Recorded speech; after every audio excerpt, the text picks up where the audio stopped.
Assalamualaikum warahmatullahi wabarakatuh. Pada kesempatan ini saya akan mempresentasikan tentang implementasi kebijakan pembatasan lalu lintas dengan sistem ganjil genap di Provinsi DKI Jakarta. Pendahuluan latar belakang dari saya mengangkat tentang kebijakan pembatasan lalu lintas dengan ganjil genap, yaitu Provinsi DKI Jakarta adalah provinsi yang menyandang status sebagai ibu kota dari Negara Kesatuan Republik Indonesia. Sejalan dengan predikat tersebut, Jakarta juga menyandang status sebagai kota terbesar di Indonesia. Jakarta sesungguhnya adalah daerah swastara yang berupa provinsi. Namun karena cakupan kawasannya belum terlalu besar, Jakarta sering dikenal sebagai kota besar. Sejalan dengan predikat tersebut, banyak warga yang tinggal di kota-kota yang ada di sekitar Jakarta bermigrasi ke Jakarta untuk melakukan kegiatan seperti bersekolah, bekerja, dan lain-lain. Sehubungan dengan migrasi yang dilakukan oleh warga-warga yang beraktivitas dari kota di sekitar Jakarta, kuota di ruas jalan ibu kota ikut meningkat. Kemacetan yang terjadi di DKI Jakarta dipicu oleh menumpuknya jumlah kendaraan dibandingkan dengan luas jalanan yang ada di ibu kota. Hal ini bisa terjadi dikarenakan pada saat jam sibuk seperti jam berangkat dan jam pulang kerja. Banyak warga yang menggunakan kendaraan pribadi untuk menjadi transportasi utamanya dalam melakukan perjalanan ke tempat tujuan dibandingkan dengan menggunakan transportasi umum. Beragam usaha sudah dilaksanakan oleh pemerintah Provinsi DKI Jakarta dalam meminimalisir kemacetan yang terjadi pada ibu kota. Salah satunya adalah dengan mengeluarkan kebijakan 3-in-1. Kebijakan 3-in-1 ini diatur melalui Keputusan Gubernur DKI Jakarta nomor 4104 tahun 2003. Selanjutnya direvisi lewat Peraturan Gubernur DKI Jakarta nomor 110 tahun 2012 tentang pengendalian kawasan lalu lintas. Pembuatan kebijakan 3-in-1 memiliki maksud untuk memangkas pemakaian kendaraan pribadi. Dikarenakan kebijakan ini mewajibkan pengguna kendaraan penumpang mobil wajib diisi oleh sedikitnya 3 orang atau lebih. Solusi yang diberikan oleh Pemprov DKI Jakarta untuk memecahkan permasalahan kemacetan di Jalan Medan Merdeka Barat hingga Jalan Sisingamangaraja ternyata belum berhasil mengurangi kemacetan di jalan tersebut secara signifikan. Bahkan justru melahirkan permasalahan baru yang membuat kebijakan 3-in-1 itu harus dihapuskan. Mulai tahun 2016, kebijakan 3-in-1 resmi dihapuskan melalui Pergub Provinsi DKI Jakarta nomor 164 tahun 2016. Setelah kebijakan 3-in-1 dihapus, Gubernur DKI Jakarta terpilih yaitu Anies Baswedan dengan wakilnya Sandiaga Uno mengeluarkan kebijakan untuk memperbaharui kebijakan yang sebelumnya telah dicetuskan dan diuji coba secara bertahap pada periode kepemimpinan sebelumnya. Kebijakan ini merupakan kebijakan yang diharapkan bisa menyelesaikan permasalahan kemacetan yang sebelumnya tidak dapat teratasi melalui kebijakan yang lampau. Kebijakan ini merupakan kebijakan yang dikeluarkan oleh Gubernur Anies Baswedan. Kebijakan tersebut adalah kebijakan ganjil genap. Dalam hal ini, Gubernur DKI Jakarta Anies Baswedan mengimplementasikan kebijakan yang dikeluarkan berjalan sesuai dengan harapan untuk membuat kebijakan ini memiliki landasan. Anies Baswedan selaku Gubernur DKI Jakarta mengeluarkan Pergub sebagai dasar hukum, yaitu Pergub Provinsi DKI Jakarta nomor 88 tahun 2019. Dan dalam pengajian ini, implementasi kebijakan pembatasan lalu lintas dengan sistem ganjil genap di Provinsi DKI Jakarta, saya menggunakan pendapat dari Van Meter dan Van Hout yang menyatakan keberhasilan sebuah implementasi dapat diukur menggunakan 6 dimensi, yaitu ukuran dan tujuan kebijakan, sumber daya, komunikasi, karakteristik organisasi pelaksana, lingkungan, sosial, ekonomi, politik, dan disposisi pelaksana. Adapun pembahasan dapat saya sampaikan satu persatu. Yang pertama adalah tentang ukuran dan tujuan kebijakan. Pada indikator ukuran dan tujuan, kebijakan Dinas Perhubungan Provinsi DKI Jakarta dengan pihak kepolisian sudah terlaksana secara baik dan telah sesuai dengan apa yang diperlukan oleh masyarakat di DKI Jakarta. Pergub tentang pembatasan lalu lintas dengan sistem ganjil genap adalah suatu kebijakan yang dikeluarkan oleh Pemprov DKI Jakarta untuk menggantikan kebijakan sebelumnya, yaitu kebijakan pembatasan lalu lintas dengan 3-in-1. Karena kebijakan tersebut dinilai sudah tidak lagi relevan dengan situasi jalanan ibu kota dan juga menghasilkan dampak sosial yang negatif, yaitu dengan kehadiran joki liar di jalan ibu kota, permasalahan kemacetan.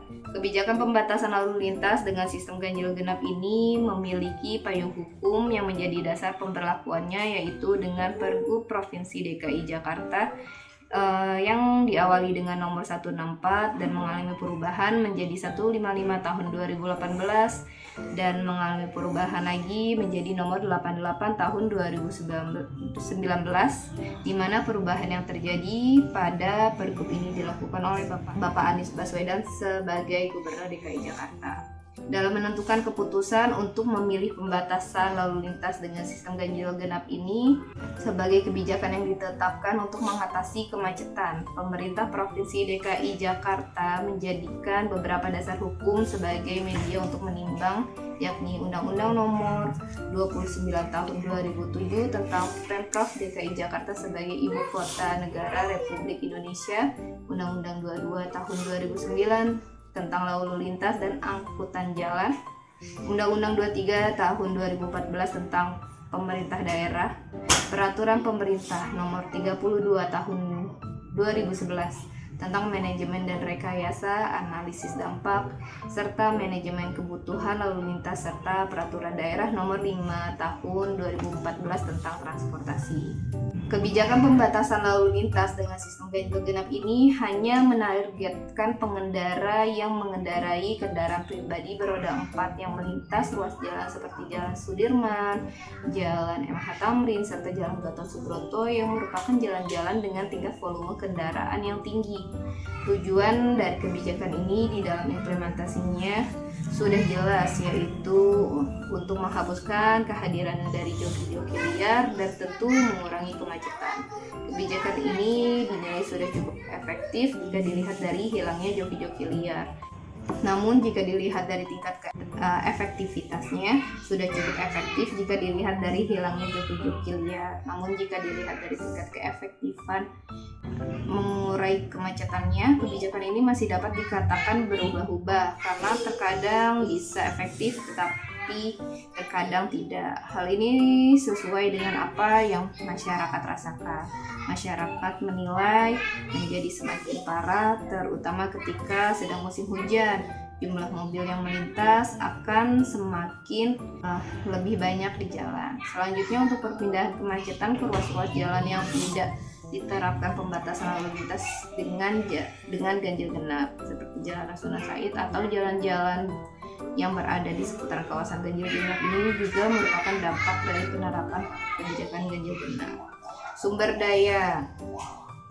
Pada proses pengkajian terkait sumber daya pada implementasi kebijakan pembatasan lalu lintas dengan sistem ganjil genap di Provinsi DKI Jakarta yang didasari dengan Pergub tentang pembatasan lalu lintas dengan sistem ganjil genap dibedakan menjadi dua sumber daya, yakni sumber daya manusia dan sumber daya anggaran. Ketika dilihat melalui aspek sumber daya manusianya, peraturan ini dijalankan oleh dua institusi, yaitu Dinas Perhubungan DKI Jakarta dan pihak kepolisian.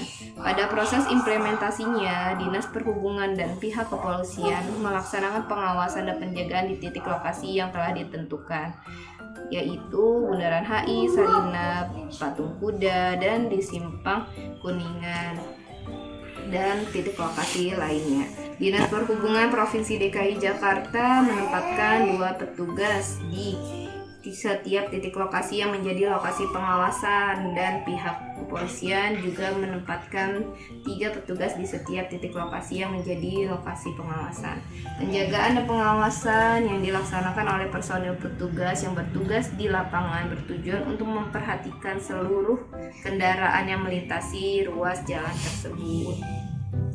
Selanjutnya yaitu aspek sumber daya anggaran. Sepertinya anggaran yang diperlukan untuk melaksanakan kebijakan ini sepertinya sudah sesuai dengan kebutuhannya.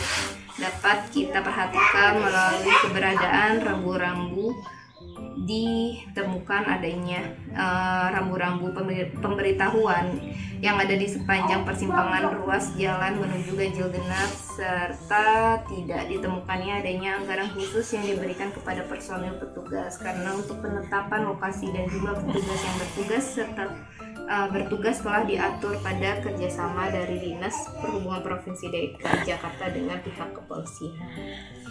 Untuk komunikasi melalui beberapa sumber, yaitu didapat bahwa komunikasi yang dijalin oleh Dinas Perhubungan Provinsi DKI Jakarta dengan pihak kepolisian sudah cukup baik sesuai dengan tata cara dan aturan yang ada. Komunikasi yang terbangun secara baik dapat kita lihat dari pemberian tugas kepada personil petugas yang bekerja dilaksanakan dengan baik karena mereka selalu melaksanakan tugas jaga. Selain itu, komunikasi yang disampaikan terhadap masyarakat telah dilaksanakan dengan baik.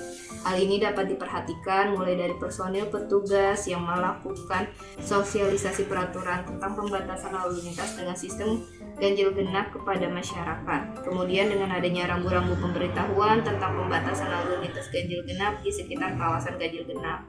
Tetapi dengan komunikasi yang sudah terjalin dengan cukup baik, ada hal yang cukup disayangkan, yaitu masih ditemukannya pelanggaran yang diperbuat oleh masyarakat.